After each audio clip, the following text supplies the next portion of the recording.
শ্রীরামপুরের গঙ্গার পাড়ে শান্ত হয়ে দাঁড়িয়ে আছে লাল ইটের এক বিশাল অট্টালিকা, ঐতিহাসিক অলডিন হাউস। 1795 সালে ডেনিশ আমলে ডেভিড ব্রাউন এটি তৈরি করেছিলেন। একসময় সাহেবদের আভিজাত্য আর আড্ডায় মুখর হয়ে থাকতো এই বাগান বাড়ি। বর্তমানে এটি সরকারি জল প্রকল্পের একটি অংশ। তবে অলডিন হাউস থেকে কিছুটা দূরে গঙ্গার ঠিক পাড়েই আছে এক রহস্যময় স্থাপত্য।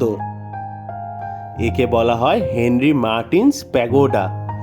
চলুন আপনাদের এমন একটা জায়গা দেখাই যেখানে হিন্দু স্থাপত্য আর ইউরোপীয় ইতিহাস মিলেমিশে এক হয়ে গেছে। সাদা রঙের গম্বুজাকৃতি এই কাঠামোটি আসলে কোনো গির্জা বা বৌদ্ধ মঠ নয়। এটি ছিল 1677 সালে তৈরি হওয়া প্রাচীন রাধাবল্লভজিউর মন্দির। গঙ্গার প্রবল ভাঙনে মন্দিরটি ক্ষতিগ্রস্ত হলে 1811 সালে বিগ্রহটি এখান থেকে সরিয়ে বর্তমানে নতুন মন্দিরে নিয়ে যাওয়া হয়।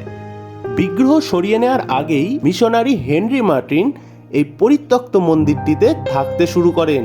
এই মন্দিরের ভিতরেই ছিল তার ব্যক্তিগত লাইব্রেরি, যেখানে বসে তিনি বাইবেলের অনুবাদ করতেন। ভিডিওটি ভালো লাগলে শেয়ার করবেন। আমি সৌরভ, দেখা হবে পরের ভিডিওতে।